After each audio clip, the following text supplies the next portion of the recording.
Honorable Prime Minister Imran Khan, Secretary General Haseen Brahim Taha, Royal Highnesses, Honorable Foreign Ministers, Excellencies, Assalamu Alaikum. I welcome you all to the 48th session of the OIC Council of Foreign Ministers, themed on unity, justice, and development. It is a matter of pride for us to host this meeting in 2022, which marks the 75th anniversary of Pakistan's independence. We commend the leadership role of the Kingdom of Saudi Arabia as the OIC Summit Chair. We also express profound gratitude to the OIC General Secretariat for facilitating this important meeting. Let me also express our highest appreciation to the Government of Niger for hosting the last CFM and leading the organization during the past year. Distinguished delegates, I am confident that our work during the next 2 days will be guided by the eternal Islamic values of amity and brotherhood, as embodied in the Quran and the teachings of the Holy Prophet, peace be upon him. The OIC is the collective voice of nearly 2 billion Muslims. It is a bridge among Muslim nations and between the Muslim world and the international community. Promoting solidarity and cooperation within the Muslim Ummah is one of the central pillars of Pakistan's foreign policy. As chair of the OIC CFM during 22-23, Pakistan's overarching goal shall be to solidify this bridging role further. Distinguished delegates, I want to take this opportunity to reflect on some of our collective recent achievements. Indeed, a consequence of our partnership for unity, justice, and development, the very theme of the OIC CFM. We met in this hall last December, uniting within an exceptionally short span of time for the extraordinary session of the CFM on Afghanistan. Together, we made some historic and concrete decisions. We agreed to establish the OIC Humanitarian Trust Fund. We appointed a special envoy of the OIC Secretary General. We launched an Afghanistan food security program. We strengthened OIC's presence in Afghanistan by reinforcing the OIC mission in Kabul.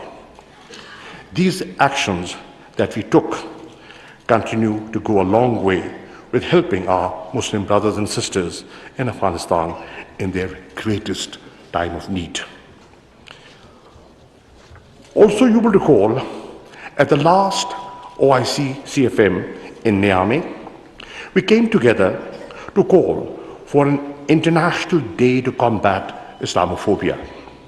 Today, I'm proud to stand before you with the Muslim Ummah, welcoming the recent designation of 15th March as the International Day to combat Islamophobia by the UN General Assembly. The International Day to combat Islamophobia was designated such owing to our unity as the OIC.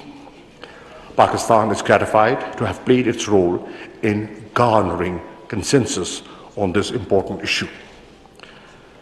Through the observance of this day, the OIC will enhance greater global awareness of Islamophobia and advance solutions through collective action.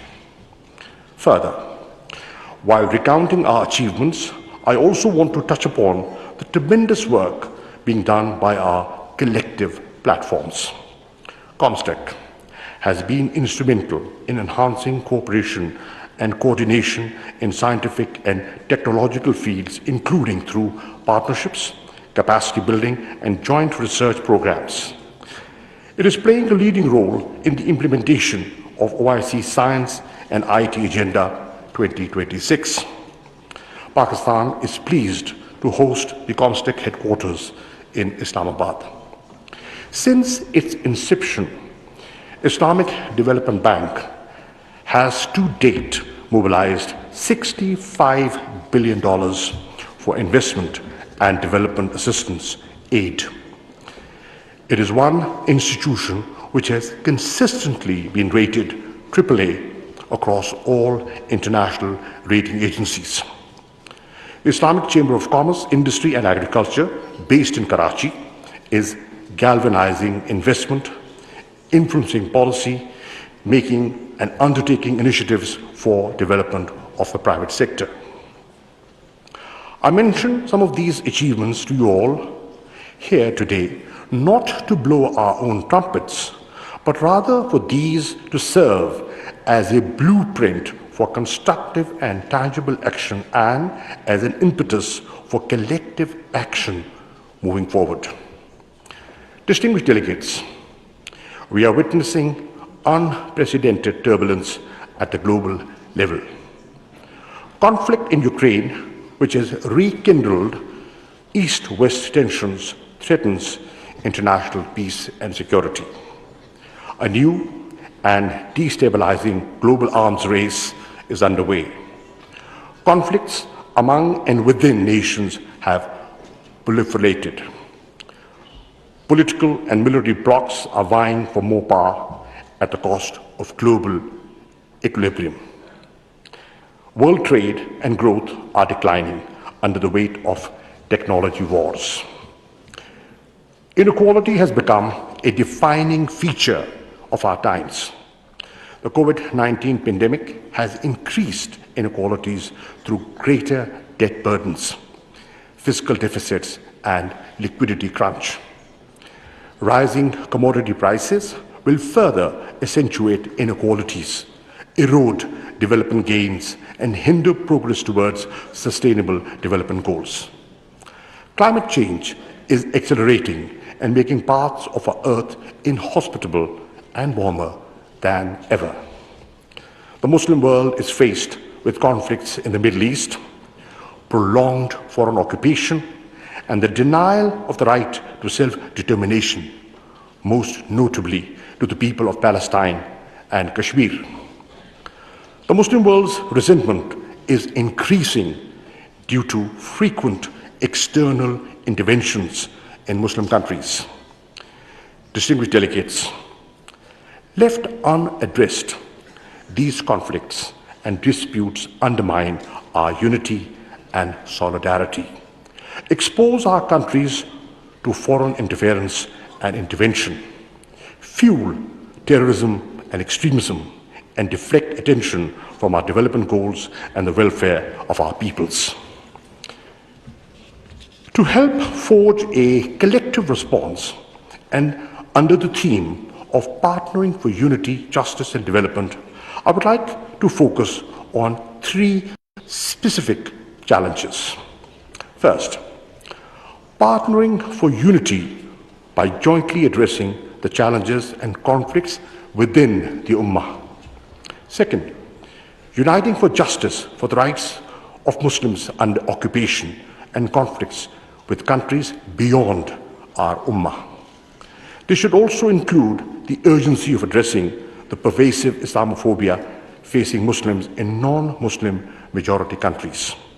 Third, partnering for development by effectively addressing the triple global crisis of COVID-19, development, and climate change. Distinguished delegates, the Holy Quran says to the believers, "Hold fast, all of you, to the cord of Allah and be not divided." In this era of global turmoil, the situation of Muslims in many parts of the world is heart-wrenching. Currently, more than 60% of all conflicts in the world exist in Muslim countries. From Yemen to Syria to the Sahel, the range of conflicts in the Muslim world and their intensity is palpable. These are festering wounds on the body politic of Islam. More than two-thirds of all refugees worldwide come from just 5 countries: Syria, Afghanistan, South Sudan, Myanmar, and Somalia. Above all, the Muslim countries are hosting the largest number of refugees. While we must work to prevent outside interference in the Muslim world, we alone can find solutions to internal fissures and challenges. The key to ending these conflicts and disputes is comprehensive engagement and cooperation among the Islamic countries. Ladies and gentlemen, the Islamic world is endowed with both natural and human resources that are unmatchable. We are home to over a quarter of the world's entire youth. This unparalleled youth bulge is yearning for opportunities and progress. It is a harbinger of innovation, industry, and growth. Prime Minister Imran Khan has declared the year 2022 as investment in the youth. Building on this potential, it is time for the Ummah to forge a collective response to the current turmoil inside its borders and the ongoing global transition. We must be a reliable partner in forging unity, justice, and development across the globe, but not anyone's accomplice in aggression or domination. To this end, I propose convening an OIC ministerial conference during 22-23. This conference, among others, could assess the need for establishing a peace and security architecture akin to all other regional organizations. This conference should also discuss how the OIC can and must strengthen itself by developing and deploying tools for conflict prevention, mediation, reconciliation, and peace building. Excellencies, ladies and gentlemen, partnering for justice is an injunction from the Quran. Allah enjoins Muslims to be upholders of justice, witnesses for Allah. The vision behind the OIC creation was to raise the united voice of the Islamic Ummah against the injustices perpetrated against Palestinian Muslims under occupation. But even 50 years of the OIC establishment, after 50 years of the OIC establishment, we are far from seeing justice for Muslims in many parts of the world.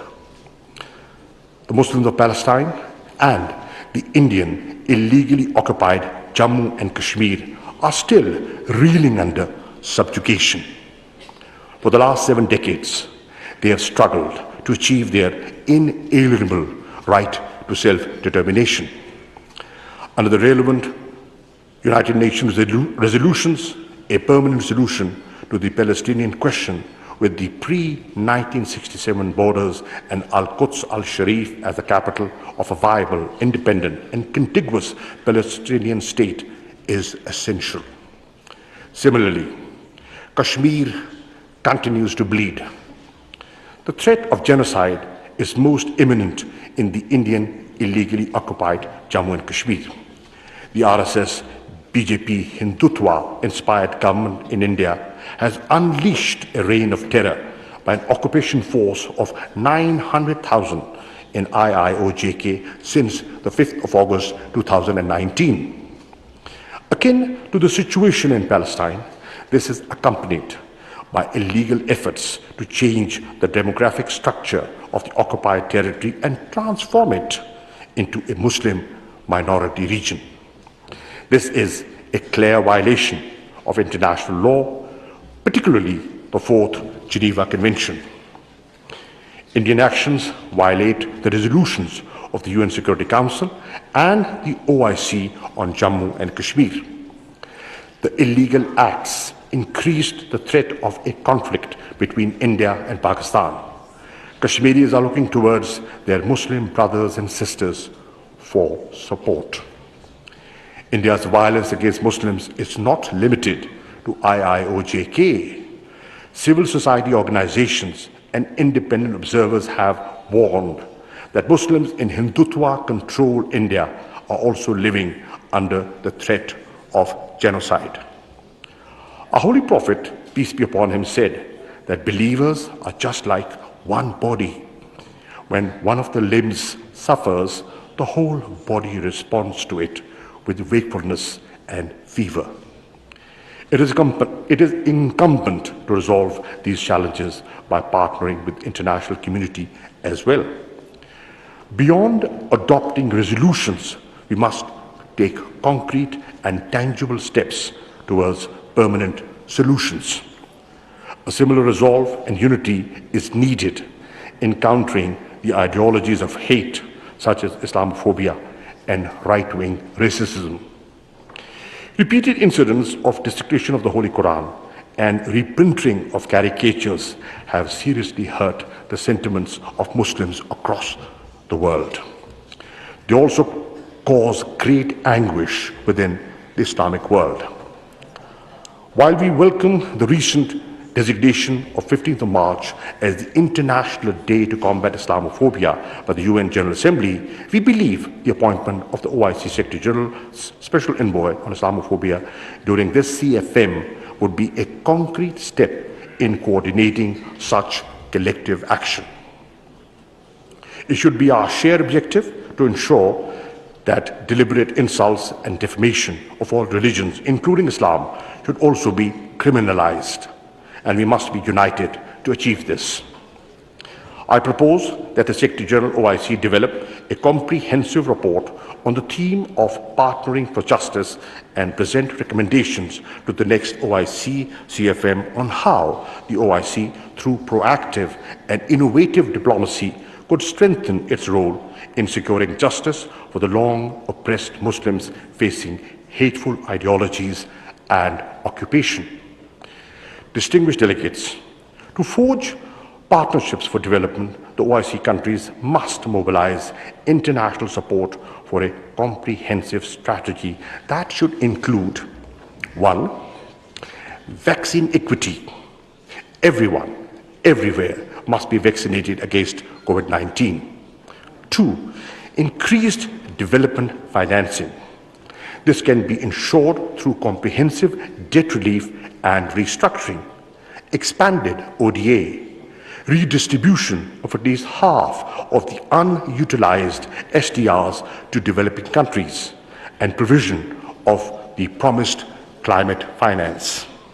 3rd, accelerated climate action. The agreement reached at Glasgow must be the baseline for future discussions. The OIC must call for additional commitments by the international community to achieve the agreed mitigation targets, support for adaptation and loss and damage in developing countries due to climate change. 4. The resolute action against illicit financial flows, corruption, and illegal transfer of assets have adversely impacted many Muslim countries, including Pakistan. The OIC countries must develop a comprehensive legal framework to halt and reverse the illicit financial flows and stop this grave economic injustice. We must call for the implementation of the recommendations of the UN Secretary General's FACTI panel. Excellencies, ladies and gentlemen, underdevelopment, poverty, and corruption remain serious threats to the future security and stability of our societies.